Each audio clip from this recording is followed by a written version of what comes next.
Hi, and welcome to Stronger Than Reason. This is just a short episode to report on the fact that I recently caught Love and Rockets live. Now, I've never seen these guys before in any configuration, not as Bauhaus or Tones on Tail or Pop Tone or as Love and Rockets, or even as their solo acts. But they're all about retirement age now, so I figured this was probably my last chance to see them. I know Daniel Ash has another project coming up called Diamonds and Ashes, and he strongly hinted that he wants to focus on that going forward. So, yeah, it seemed like a good time to catch them, even though it involved many hours on the road and getting about 4 hours of sleep. It was a fun adventure.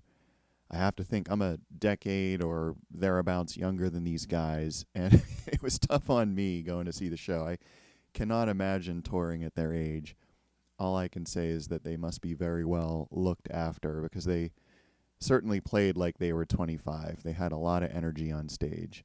And obviously, I'm going to give spoilers, so if that means something to you, you should stop listening now. So, how was the show? Well, we got there in time to see the opening act, which was Vinsantos, which consisted of a self described gay witch from Nolans playing keys and singing, backed by Agnes Twin on a very beautiful double neck guitar. The whole thing was sort of show tunes meets shoegaze. They only played about a half dozen songs or so because half of the act was just the chit chat in between the songs. But before long, they really won us over. Vinsantos was nothing if not 100% sincere and genuine. So pretty soon, the entire crowd got on board and enjoyed the rest of their set. And I have to wonder what they could have done with a full band. They were so stripped back. But yeah, very interesting act. But then we had about a half an hour to kill to wait for the main event. And when Love and Rockets came out, the real lighting rig kicked in. It was pretty old school. They had a front projector over the whole band displaying mostly psychedelic kind of stuff, which was in keeping with their whole vibe, right? So they had just a touch of fog, and overall, the atmosphere worked out pretty well. They played more than a dozen songs in the main set, as you can tell if you've been keeping up with Setlist FM. Most of the tunes were from the first four albums, which was just fine with me. I think they only played Deep, Deep Down and Judgment Day from Sweet FA. So I was really happy because for the most part, those first four albums have all the songs that I grew up with, the ones that mean the most to me. So highlights for me were songs like No Big Deal, No New Tale to Tell, The Light, and Mirror People. Obviously, I really love the Earth, Sun, Moon album because that's the album of theirs that I reviewed first, way back in episode 11. So it was well represented in this set. They also played a lot of songs from Express, which was another favorite of mine. Uh, I was a bit bummed not to hear like Waiting for the Flood and maybe a few other songs, but I really can't complain much with the set that I got. They did actually do their biggest hit, which is So Alive, which was pretty interesting since I don't think they ever played that song before. Daniel Ash has said that the point of that song is really the female vocals. They happen to have a female vocalist in the studio, so they never brought her on tour. They never had backup vocalists on tour. So this song was very much a studio project, and it wasn't very practical to play live. So going into this tour, he said they'd be trying it for the first time and possibly adapting it, which is something they're known to do. For instance, they turned No Big Deal's harmonica solo into vocal parts, and they turned No New Tale to Tell's monkey pan flute solo into a guitar solo. But, they ended up playing So Alive more or less as it sounds on the record, with the vocals just on a backing track. And of course it worked, because it sounded just like the record. But it must have bothered Daniel a bit, because after the song he insisted that the backing singers were just behind the curtain. No, really, which was really funny. So I get the impression that maybe that was the only song that really did have a backing track to speak of. And I think Kevin Haskins was busy triggering all the other odd stuff from his E-drums. And of course they closed the main set with my favorite song, Yin and Yang, the Flower Pot Man. And I was sort of hoping that the Bubble Men would make an appearance like they did during this song at the end of their set at Coachella during the last tour in 2008. And if you haven't caught that show, check it out on YouTube. It's a pretty cool performance. At the end of Yin and Yang, the Bubble Men come out, and they dance around and do their thing. And then at the very end, they start a big pillow fight, just covering the band and all the fans in feathers, which is pretty awesome. But alas, no Bubble Men appeared at this show. I do love that song, though. Then they left the stage for about 30 seconds, which was the shortest fake ending ever. And they came back to play a few more, and one of them was one of my personal favorites, Holiday on the Moon from Express. And then they ended that encore with their original hit single, Ball of Confusion, this time twisted a bit at the end to sort of morph into a cover of War, which was by The Temptations and later by Edwin Starr. So a nice little bit of social commentary there, a nice way to mix up a song live.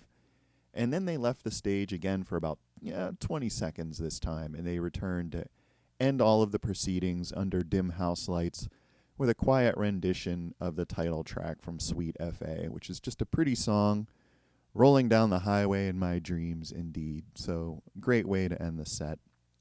All in all, they played for about an hour and a half, which gave me just enough time to drive home and pretend to sleep a bit before slogging off to work the next day. I did get the sense that some of the songs that they played were shorter than the album versions. Holiday on the Moon and Yin and Yang are these famously long jams that are kind of repetitive, but here they seem to be only about 4 minutes or so live, unless, maybe that was just my time dilation at work. I don't know. Maybe it was longer. It just seemed to go by very, very quickly. Maybe because I love those songs so much. But overall, I was happy to see these guys get up there and do their thing. I felt like this was a show I just couldn't pass up. It was remotely possible that I could attend it, so I reconfigured everything in my life to make sure I was there, and I'm glad it worked out.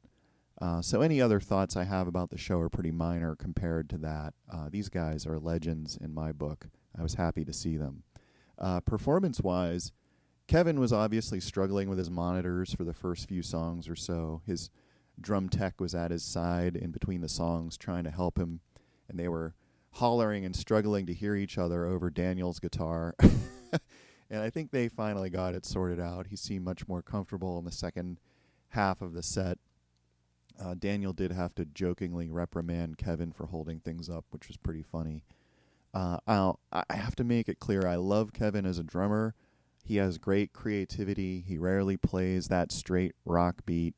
And that was evident just from watching him. And it's evident from listening to the records. He puts in a lot of work on the tom-toms. He uses a lot of interesting percussion. He's like the opposite of Phil Rudd. However, I don't think he was well served having a fully electronic drum kit. I was kind of bummed to see that. Personally, I don't think any live band, except maybe Kraftwerk, should ever use a full electronic kit. They just lack power, and in my mind, there's always something missing. And in this case, Kevin was, of course, able to recreate all the album sounds perfectly, but they just didn't really project.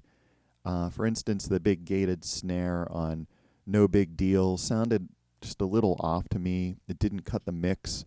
There was not much treble to the drums in general. There wasn't much crunch or punch. And maybe it's just me, but I would have preferred if he had a real snare and real cymbals, maybe just electronic toms, or maybe an acoustic kit with just a few supplementary pads. I think it would have been able to project a lot more, but hell, what do I know? I mean, I own a set of E-drums, and I get that they're very convenient. They're always in tune. They can play any sound. It's easy to switch up drum sounds or whole kits. You can also turn them down, which is really important if you're at all concerned about damaging your ears, which you should be if you're a musician, or even a fan for that matter. So yeah, he could have made that choice for any of those reasons. They're all perfectly valid, and I'm just stating my opinion, man.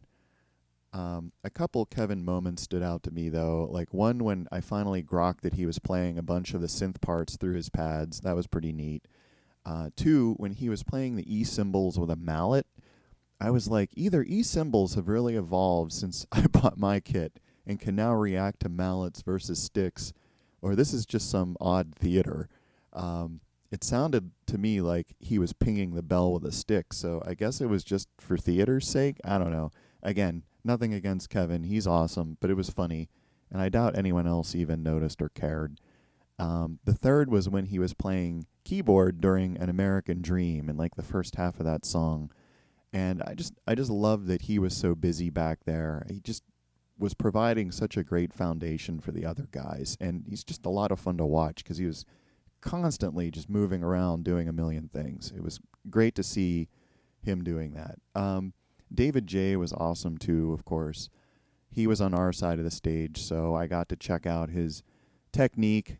His fretless basses were super cool, and he, of course, played and sang effortlessly. At one point, he had a pin spot on his guitar and was using the mirrored pickguard to shine the light into the crowd, blinding people selectively. He was wearing this red velvet suit that must have been a lot of fun to wear in that hot theater under those lights. Of course, he sang lead on a few tunes like No New Tale to Tell and Haunted When the Minutes Drag and Holiday on the Moon. And I always loved how his voice blended with Daniel's. They did do a bunch of songs as duets, which really boosted the vocals and made it sound extra, extra Love and Rocketsy. Because if you think about it, this is the only other project within their family of bands that has the two of them singing together. So to me, that is a special sound. That's one of the things that defines the Love and Rockets sound, is those two guys singing together. Of course, Daniel was as cool as ever. He was over there on stage left, has crazy spiky hair and outfit, and of course all of them were wearing shades, naturally. And he too played and sang effortlessly. And as a guitar player, I like that he's very simple. He's not doing anything overly dramatic, but it's very fearless. He just does a lot of things you wouldn't expect a guitar player to do, and it almost always works within the context of the song. And I noticed that he chose his effects and his tones per track so that they all blended really well. He used a lot of effects, but he also used his hands to get some of the effects. And you could just watch him play and do interesting things with the fretboard, and it just translated directly into what you were hearing. And as someone watching live music, I just love it when that happens, when you could correlate interesting things in the music with what the performers are actually doing. You know that it's not just something on tape or something. But he would mute the strings with his left palm, for instance, and some of the trippier songs like Deep, Deep Down, and just kind of slide it up and down the fretboard. And he was producing these really cool textures with lots of echo and modulation, and it all sounded really great. In particular, I just want to point out that David and Daniel's voices were on point. Even at their age, I know some performers and singers, as they get older, it's harder to hit those high notes. I mean, Daniel was hitting some pretty high notes, I think, to the point where if Geddy Lee were in the audience, he'd have been pretty jealous. So that was pretty impressive. I have to say that the lights got pretty intense toward the end. They had some really bright strobes going. I kind of had to put my head down. It was just getting to be a little bit too much. I was hoping that there were no epileptics in the crowd. But, oh yeah, the crowd. Much like Skinny Puppy, it was mostly, let's say, people of a certain age. Although there were some kids. So right in front of us were a family of 4. There was mom and dad and their teenage daughters. So that was nice to see. But for the most part, there were middle-aged folks with some really cool vintage T-shirts. I think the coolest one I saw was a Commodore 64 shirt, which is not something I expected to see. But you had your requisite goths and Joy Division shirts, and maybe not as many as there were with Skinny Puppy, because Love and Rockets are more of a psychedelic pop band than goth anyway, despite the fact that they're 3/4 a Bauhaus. But yeah, the place really filled up. They drew a really good crowd. The crowd was very appreciative and responsive, cheered a lot, sang along. It was a lot of fun, a lot of people just sort of dancing around. Next time, I would consider springing for seats, though, which is not something I would consider a priori, but standing there for 4 hours is really, really damn tiring. Maybe at my age, I don't know. But by the end, I was sort of jealous of everybody who had sprung for seats in the balcony. I was like, look at those bastards sitting up there. Yeah, and I wasn't sure if my knees would even function to get me out of there by the end of things, but we did eventually hobble out to the door. make it back to civilization, or actually away from civilization, back into the sticks. So, all in all, a very fun night. I would recommend seeing them if you have that chance. I noticed they're only playing just a few more shows. There's one in Atlanta and 3 more in Texas. So, good luck, I suppose. But maybe that will be it for Love and Rockets. Maybe? Who knows? I suspect it might be. If so, that would be 2 final tours I caught so far this year. And I do have plans to catch a few more shows in coming months. Will they be final tours too? Will I even make it there? Who knows? Who knows? But if I do, you'll hear about them here. And for now, that's all I have. Just another short episode to relay this concert experience. This is Stronger Than Reason, signing off for now. Please leave a comment on the YouTube channel and consider taking us with you by subbing to the podcast. Until next time, stay strong.